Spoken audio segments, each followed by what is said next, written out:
The notification that my father had finally ceased to be a biological problem arrived at 10:14 a.m. on a Tuesday. I remember the time precisely because I was in the middle of calibrating the deviation metrics for our batch, 404 sterile injectables, and I hate interruptions. My phone buzzed against the stainless steel surface of the clean room staging area, a violation of protocol, strictly speaking. But I'm the one who writes the protocols, so I grant myself certain variances. The text was from my aunt. It was efficient, much like the way I run my department. He's gone, massive coronary. Coroner is here, call when you can. I didn't cry. Crying introduces particulate matter into the environment, and my mascara isn't ISO 9001 compliant. Instead, I felt a strange, hollow thud in my chest, like a centrifuge unbalanced by a single gram. My father and I hadn't spoken in 6 years. He was a man who viewed sobriety as a suggestion and responsibility as a disease, but biology is a binding contract. He was dead. I was the next of kin. The paperwork was going to be a nightmare. Before I tell you how I dismantled a multi-million-dollar pharmaceutical company using nothing but a silent stare and a federal statute, do me a quick favor. If you've ever had a boss who thought synergy was a substitute for competence, go ahead and hit subscribe button and tap the like. It fuels the algorithm and frankly, it keeps me from driving my car into a retention pond. I took a deep breath, inhaling the scent of isopropyl alcohol and recycled air, the smell of safety. I walked out of the sterile core, stripped off my Tyvek suit with practiced efficiency, and marched straight to the elevators. I needed to file for FMLA. Indiana law is clear, federal law is clearer, and I am nothing if not a creature of statutes. The executive floor was different. Down in production, we dealt with facts. Up here on the 4th floor, they dealt in fiction. The air smelled of expensive espresso and desperation. I knocked on the glass door of the new VP of operations. Chad. Chad was 32, had a degree in business optimization from a college that probably advertises on podcasts, and had been hired 6 weeks ago to disrupt our workflow. He wore a Patagonia vest indoors and had the kind of teeth that looked like they were purchased, not grown. He was currently sitting on a yoga ball behind a mahogany desk, typing on a laptop with stickers that said things like hustle and grind. Holly, the hallster, Chad said, not looking up. What's the haps? Getting that yield up, or are you here to tell me the FDA is grumpy again? My father died an hour ago, Chad, I said. My voice was flat. I don't do tremolo. Chad stopped typing. He looked up, blinked twice, and then arranged his face into a mask of performative sympathy he'd likely learned from a YouTube tutorial on empathy. Oh, wow, bummer. Truly, sending vibes. I need to initiate FMLA leave immediately, I said, placing the printed form on his desk. I'll need 3 days for the funeral arrangements and estate settlement. The probate courts in the state are slow, and his house is a biohazard. Chad picked up the paper as if it were a dirty tissue. He frowned, his eyebrows knitting together in a way that suggested deep, painful cognition. 3 days, he asked. Right now, Holly, look, I get it. It's a disruption. But we're pivoting to the Q3 rapid release cycle. We've got that $12 million distribution run for the West Coast distributors launching on Friday. The optics of the lead QA officer vanishing? Not great. My father is dead, I repeated, slower this time, as if explaining a contamination risk to a toddler. It's not a pivot, it's a funeral. Chad sighed, leaning back on his yoga ball, the rubber squeaking ominously under his khakis. See, this is what I mean about legacy mindsets. You're thinking about personal downtime. I'm thinking about the ecosystem. We're a family here, Holly, and families don't abandon the ship just because of external variables. I felt a vein in my temple pulse. Federal Medical Leave Act. It's not a request, Chad, it's a notification. I am the named qualified person on our license. I am telling you I will be unavailable. He smirked. It was a wet, condescending smirk that made me want to sanitize his face with a blowtorch. Qualified person. Right, the signature lady. Look, take the days if you have to, but just know this kind of fragility, it doesn't scream leadership material to me. We need rock stars here, Holly, not people who crumble. I'll see you Monday, I said, turning on my heel. Make sure you check your email, he called after me. He might need you to hop on a Zoom if the auditors sniff around. I walked to the elevator, my hands shaking, not from grief, but from the sheer, unadulterated rage of being called fragile by a man whose hardest life struggle was likely slow Wi-Fi at a Starbucks. I didn't know it then, but that smirk was the most expensive facial expression Chad would ever make. He thought he was managing a burned-out middle-aged woman. He didn't realize he was poking a sleeping tiger with a compliance violation. I went to my desk, packed my laptop, and looked at the framed certificate on my wall, named qualified person. In the pharmaceutical world, that title isn't just a job. It's a legal shield. It means I am personally, criminally liable if a bad pill leaves that building. It also means that without my physical presence or a formally designated deputy, which Chad had refused to hire because of budget efficiency, the plant is legally just a very expensive warehouse. He didn't know that. He thought I was just paperwork. As I drove out of the parking lot, the Indiana sky was the color of a bruised lung. I lit a cigarette, my one secret vice, the one thing that wasn't FDA approved, and inhaled. The smoke burned, grounding me. Fragile, I whispered to the empty car. I hoped Chad enjoyed the optics of what was coming, because he was about to learn that in my world, we don't just have problems.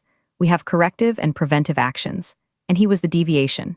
The funeral was exactly as I expected. Cheap, rainy, and attended by people who looked like they were auditioning for a depressing documentary about the Rust Belt. My father had alienated anyone with a credit score over 600, so the pews were filled with his drinking buddies, men with leathery skin and coughs that sounded like gravel in a blender. I stood by the grave in my black trench coat, watching the casket descend. It was a budget model, pressed wood veneer that would dissolve in the damp state earth within a decade. I felt nothing but a vague sense of procedural completion. Task closed. File archived. My phone had been buzzing incessantly for 3 days.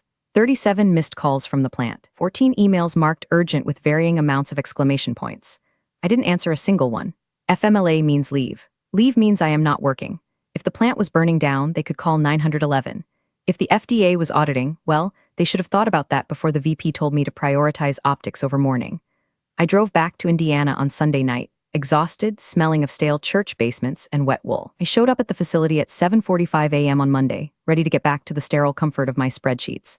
I swiped my badge at the employee turnstile. Beep. Access denied. I frowned. Must be a glitch. The system was notoriously finicky when it rained. I swiped again. Beep. Access denied. Contact security. A heavy feeling settled in my gut, cold and sharp. I looked up to see Gary, the head of site security, walking toward the glass doors. Gary and I went back 10 years. We exchanged Christmas cards. He looked at the floor, then at his shoes, then anywhere but my eyes. He opened the door manually but blocked the entrance with his body. I'm sorry, Holly. My codes don't work for you anymore. They locked you out of the mainframe at midnight. Locked me out? I adjusted my glasses. Gary, I'm the director of quality assurance. I have a batch release pending.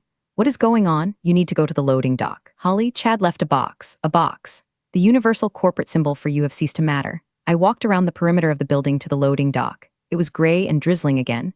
There, sitting on a wooden pallet usually reserved for rejected raw materials, was a cardboard banker's box. Chad was standing there, flanked by the HR representative, a woman named Kayla who looked like she was about to vomit. Chad, however, looked energized, was holding a kale smoothie. Holly, he shouted over the hum of the idling trucks. Welcome back, or well goodbye I guess. I walked up to the pallet, my stapler, my frame degree, a half-dead succulent, and a manila envelope. What is this, Chad? I asked. My voice was dangerously quiet. We're making some structural changes, Chad said, sipping his green sludge. We did a deep dive on the metrics while you were away. Turns out your department is a bottleneck. Need agility, we need speed. And frankly, taking 3 days off right before a major launch, it showed a lack of commitment to the vision. We're exercising the will clause. You're firing me for attending my father's funeral. We're letting you go because of misalignment of values, he corrected, flashing those porcelain teeth. Plus, we found someone cheaper. I mean hungrier, a real go-getter, just out of college. He starts today. No bad habits, no legacy baggage. I stared at him. The sheer, monumental stupidity was breathtaking. It was like watching a toddler play with a live grenade. Chad, I said, and for the first time, a small, cold smile touched my lips. Does this go-getter have his certifications? He's got a degree in biomanagement. Chad beamed. He's a wizard with Python. Does he, I asked, have his federal registration as a named qualified person under 21 CFR Part 211? Chad waved a hand dismissively. That's just paperwork, Holly. We'll figure it out. Don't be bitter. It causes wrinkles. He turned to Kayla. Give her the severance check. 2 weeks. Generous, right? I took the envelope. I didn't look at the check. I looked at the building, the steel and glass monolith that housed millions of dollars of controlled substances. You're right, Chad, I said. Paperwork is just paperwork. Until it isn't. I picked up my box. It wasn't heavy. My dignity was intact, unlike the regulatory status of this facility, which had technically just expired the moment my employment was terminated. Good luck with the launch, I said. I turned and walked to my car. I didn't look back. I didn't make a scene. I didn't scream. That's what amateurs do. Professionals, we check the statutes. As I sat in the driver's seat, the rain drumming on the roof, I didn't start the car immediately.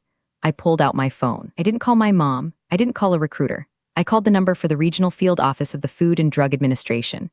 But I didn't speak to them yet. I just checked the contact hours. Then I drove home, opened a bottle of Pinot Noir, and prepared to watch the world burn. My apartment is like my life, minimalist, gray, and aggressively clean. I don't have throw pillows that say live, laugh, love. I have coasters that are geometrically aligned with the edge of the coffee table. I poured a glass of wine, a dry red that tasted like oak and vengeance, and opened my personal laptop. It's important to keep a personal backup. Corporate IT departments think they're gods because they can reset a password, but they always forget that quality officers are professional hoarders of documentation. We document to survive. I opened a folder titled Doomsday Protocols. Inside was a PDF copy of the facility's FDA establishment license. I scrolled to Section 4, subsection B. There it was, in unyielding Times New Roman font. Named qualified person, QP, Holly Miller. License status, active only upon continuous employment and on-site oversight of the designated QP. The text might as well have been written in neon.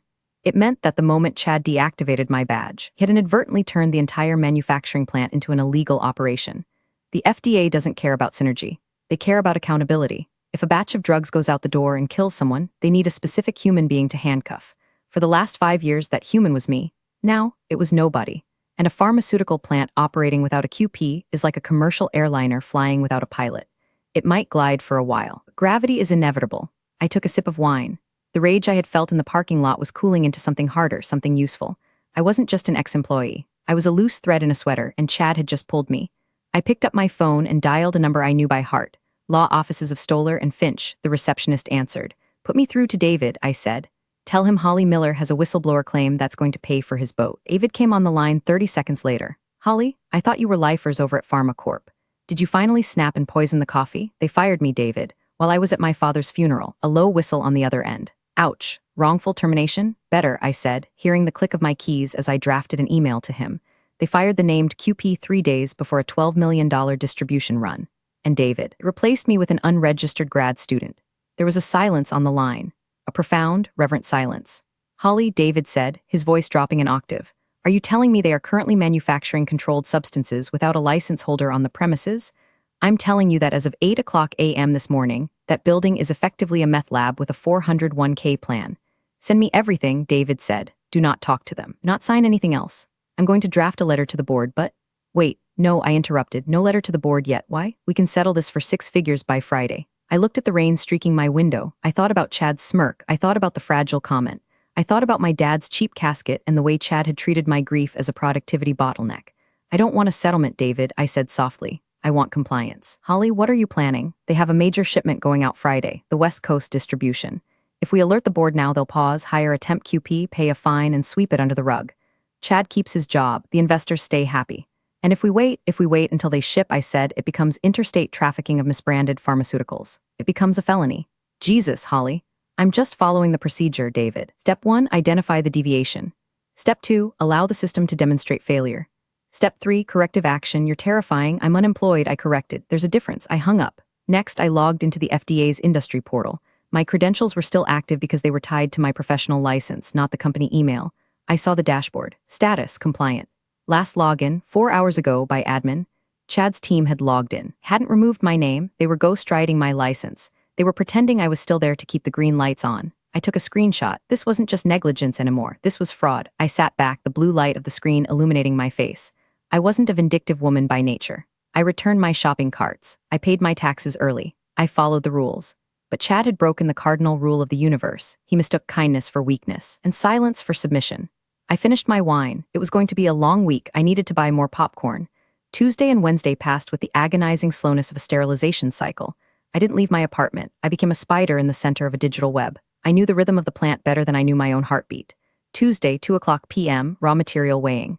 Wednesday, 9:00 a.m., compounding. Wednesday, 4:00 p.m., sterile fill. Every step required a signature. My signature, or legally the signature of someone I had explicitly authorized. Since I hadn't authorized anyone because Chad had fired me before I could even hand over my keys, every batch record they were generating was a confession. I needed eyes on the inside. I couldn't text my former team. IT would be monitoring their chats, looking for leaks. But the pharmaceutical industry in Indiana is small. Everyone sleeps with everyone, or at least drinks with them. I texted an old number. Extra pickles, no remorse. 20 minutes later, I got a reply. Diner on Route 4. 8 p.m. Bring cash. It was Marcus, a shift supervisor in packaging. He hated Chad almost as much as I did, mostly because Chad had tried to replace the breakroom coffee with nootropic mushroom tea. I sat in the back booth of the Greasy Spoon, wearing a hoodie and sunglasses like a discount celebrity. Marcus slid into the seat opposite me. He looked tired. He smelled like cardboard and adhesive. "It's a shit show, Holly," he whispered, leaning over his milkshake. "The new guy, the kid, he's running around with a clipboard looking like he's trying to solve a maze. He doesn't know the difference between a batch record and a love letter." "Are they running the line?" I asked, dipping a fry into ketchup. Full tilt. Chad's on the floor, high-fiving people. He's calling it velocity mode. They bypassed the QA hold step. My stomach tightened. Bypassing the QA hold was the industrial equivalent of driving blindfolded on a highway. How? The software won't let you proceed without a QP sign-off. Marcus looked around, then leaned in closer. Chad ordered IT to patch the code. They hard-coded an override, using a generic admin login to approve the steps. I almost laughed. It was so clumsy, so arrogant, so beautifully illegal. They weren't just forging a signature, they were hacking their own compliance software. The shipment? I asked. Trucks arrive Friday morning at 6 a.m. Loading Dock 4. Going straight to the McKesson hub in Chicago for West Coast distribution. Thanks, Marcus. I slid a $50 bill under the sugar dispenser. Buy the guys some real coffee. Holly, he said, grabbing my wrist, if this goes south. Do we all lose our jobs if you keep your head down and document everything? No, the company will survive, the management won't. Just don't sign anything, Marcus. Lose your pen. He nodded and left. My next call was to Celeste. Celeste wasn't in pharma. She was an investigative journalist for a mid-sized business journal who had been trying to break a story on deregulation for years. She was sharp, hungry, and had a vocabulary that made sailors blush. Holly Miller, she answered on the first ring. To what do I owe the pleasure? Did you finally find the rat hair in the aspirin? Better, I said. I have a story about a tech bro VP who thinks FDA regulations are just suggestions for legacy companies. I'm listening. I can't go on record yet, I said, but I need you to have a draft ready for Friday morning. Title it something like Compliance Vulnerabilities. Keep it vague, just enough to make the investors nervous. Friday? What happens Friday? Friday, I said, is when the rubber meets the road, or rather when the federal marshal meets the loading dock. Your evil Celeste purred. I love it. I hung up. The trap was set. The cheese was in place. And Chad, the rat in the Patagonia vest, sprinting toward it with his mouth open. I went home and slept for 10 hours. It was the best sleep of my life. There's a specific kind of peace that comes from knowing you have done absolutely nothing wrong, and that the people who are currently digging their own graves with golden shovels. Thursday morning, the day before the shipment. I wasn't there, but I could see it. I could feel the panic vibrating through the limestone bedrock of Indiana. According to a panic text from a lab tech named Sarah, sent from the bathroom, presumably the atmosphere inside the plant had shifted from velocity mode to Titanic mode. The kid, Justin, is crying in the titration lab, the text read. He can't find the deviation logs. Chad is screaming about blockers. I took a sip of herbal tea and replied, follow the SOP. If you don't know, don't guess. Inside the facility, the reality was likely grim, you see. Pharmaceutical manufacturing isn't just mixing powders. It's a chain of custody. Every gram of active ingredient must be accounted for. If you spill 5 grams, you don't just wipe it up. You write a report about why gravity defeated you. Justin, the hungry grad student, was likely discovering that biomanagement theory doesn't cover what to do when the humidity sensor in room 402 fails and threatens to turn $1 million of pills into paste. In a normal world, the named qualified person, me, would step in. I would assess the risk. I would quarantine the affected lot. I would sign off on the remediation. But Justin presumably asked Chad. And Chad presumably said, fix it in post. Around 2:00 p.m., my phone buzzed with an automated alert. I hadn't been removed from the emergency notification system yet. Another oversight by HR. Alert, critical system error. Batch record 404B integrity failure. I smiled. The software I had helped configure was fighting back. The system required a QP biometric scan to close the batch record. Justin's thumbprint wouldn't work. Chad's thumbprint wouldn't work. They were stuck. The pills were made, bottled, and boxed. But digitally, they didn't exist. They were ghosts in the machine. You cannot ship a ghost. I imagined Chad in the server room sweating through his vest. He would be yelling at the IT director, a weary man named Patel. Just bypass it, Chad would shout. We have to ship. The trucks are coming. It's hard-coded for safety, Patel would argue. I am the vice president of operations. Chad would scream. I authorized the override. And that was the moment. That was the crossover. If they had stopped there, called the FDA, and admitted they messed up, a fine, a warning letter, a public shaming, but Chad didn't stop. At 4:15 p.m., I received another notification. Alert, batch record 404B approved. User, admin override. My heart rate didn't even spike. I just took a screenshot. They had done it. They had forced the system to accept a batch without a qualified review. It had just certified that the drugs were safe, pure, and effective, based on the medical opinion of nobody. I forwarded the screenshot to David, my lawyer. Subject, the smoking gun. Body, they just pulled the trigger. Don't fire back until the trucks are loaded. I went to my kitchen and started making a lasagna. Cooking is chemistry. It requires patience, precision, and the right ingredients. Chad had the ingredients, but he lacked the patience. And tomorrow, he was going to find out that hustle culture is not a valid defense in federal court. Friday morning, 5:00 a.m., the sun hadn't risen yet. The world was a bruised purple. I drove to the cemetery before the traffic started. It was on the way to nothing, nestled behind a strip mall that had seen better decades. The dirt on my father's grave was still fresh, a mound of raw earth in a sea of manicured grass. No headstone yet, that takes weeks. Just a little plastic marker with his name and dates. Robert Miller, 1950-2024. I stood there looking at the plastic. My dad was a mess. He drank too much, smoked too much, and lied when the truth would have served him better. He was the chaotic variable in my controlled life. I had spent 40 years trying to be his opposite, clean, precise, regulated. You would have liked this, Dad, I said to the dirt. You always hated the suits. He would have. He would have laughed his wheezing laugh to see me, the dutiful daughter, about to light a match under a billion-dollar pile of corporate arrogance. "I'm sorry I wasn't there when it happened," I whispered. "And I'm sorry I let them treat your funeral like a scheduling conflict." That was the core of it. It wasn't just the law. It was the disrespect. Chad hadn't just violated 21 CFR Part 211. He had violated the basic human code that says death matters more than quarterly projections. He had looked at my grief and seen inefficiency. I placed a single white rose on the mound. It was cliché, but I like traditions. They offer structure. "Sleep well, old man," I said. I got back in my car. It was 5:45 a.m. My phone pinged, a text from Marcus. "Trucks are docking. Loading starting now." Chad is popping champagne in the break room. It's disgusting. I took a deep breath. I opened my laptop, tethered it to my phone's hotspot, and logged into the Department of Health and Human Services OIG hotline portal. I had the draft saved. Complaint type: gross misconduct/federal fraud. Facility: Pharma Corp. Indiana plant. Nature of violation: manufacturing and distribution of controlled pharmaceuticals without a named qualified person. Falsification of batch records via unauthorized IT override. Impending interstate shipment of misbranded product. Attached were the files. 1. My termination letter dated Monday. 2. The FDA license showing my name active. 3. The screenshot of the admin override dated yesterday. 4. A photo Marcus had sent me of the pallets being loaded, timestamped 5:50 a.m. I hovered over the submit button. This was the nuclear option. Once I clicked this, there was no going back. The company would be raided. People would lose jobs. My reputation would be the woman who snitched. But then I remembered Chad's voice. "We need rock stars here, Holly. Not people who crumble." I didn't crumble. I detonated. I clicked submit. A small green banner appeared. "Thank you, your report has been received. A case number has been assigned." I closed the laptop. I started the engine. I wasn't going home. I was going to the plant, not to work, to watch. I drove to the diner across the street from the facility, the one with the big windows facing the main gate. I ordered coffee and eggs. I sat there, watching the sunrise glint off the chrome of the semi-trucks leaving the loading dock. One by one, they turned onto the highway, carrying millions of dollars of contraband. "Run along," I whispered, blowing on my coffee. "Go tell the world what you are." Now, we waited for the cavalry. By 10 a.m., the trucks were long gone. Chad was reportedly walking on air. He had sent a company-wide email, which Sarah forwarded to me, titled, "Execution Excellence, How We Crushed Q3. It was full of emojis, rocket ships, flexing biceps. It made me want to sanitize my eyes, but the silence was about to break. At 10:15 a.m., Celeste published her article on the Midwest Business Journal website.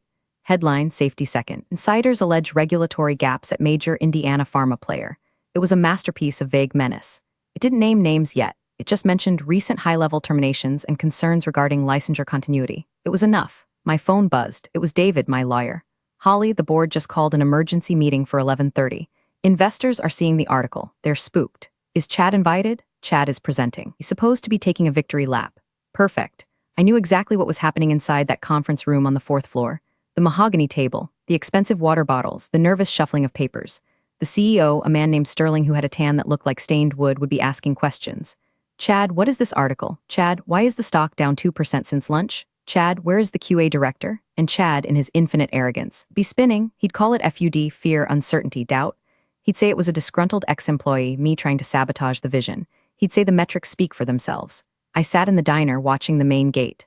At 11 a.m., a black SUV pulled up to the security booth. It wasn't a limo. It was a government issue Tahoe. Then another. Then a local police cruiser. My waitress refilled my coffee. "Something going on over there, Han." "Looks like a parade. Just a surprise inspection," I said, smiling over the rim of my cup. I checked the time. The board meeting was starting right now. Chad would be pulling up his PowerPoint slides. He'd be pointing to the revenue projections. He had no idea that the slide deck of his life was about to catch fire. I imagined the scene. Chad standing up, adjusting his vest. "We disrupted the supply chain," he'd say. "We trimmed the fat," he'd say. The black SUVs rolled through the gate. The security guard, Gary, didn't stop them. He stepped out of the booth and pointed toward the administration building. I saw the men get out. Blue windbreakers, yellow letters, U.S., Marshal, FDA OSI, Office of Criminal Investigations.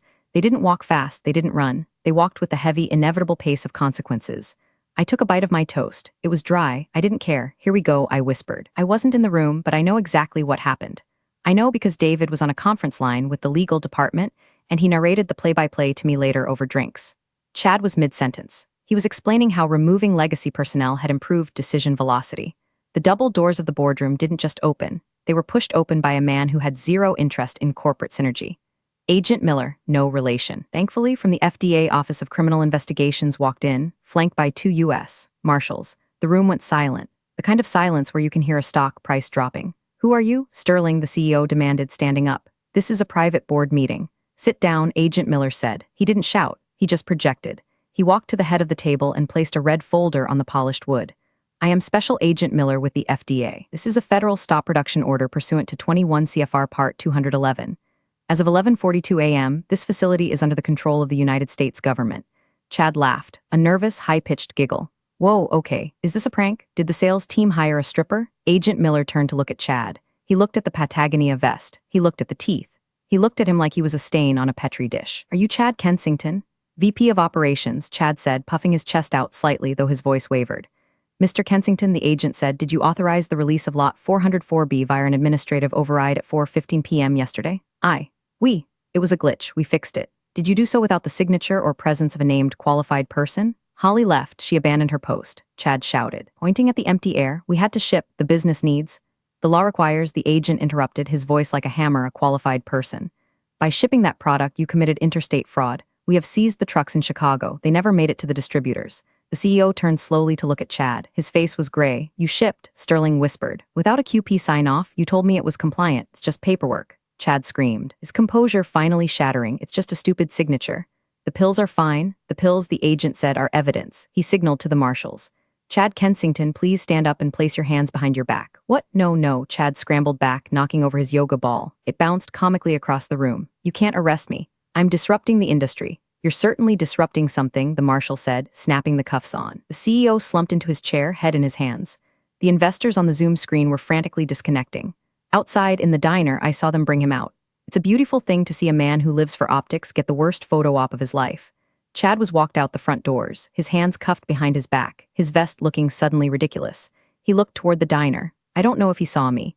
The tint on the windows was dark, but I raised my coffee cup anyway. Cheers, Chad, I said. How's that for pivot?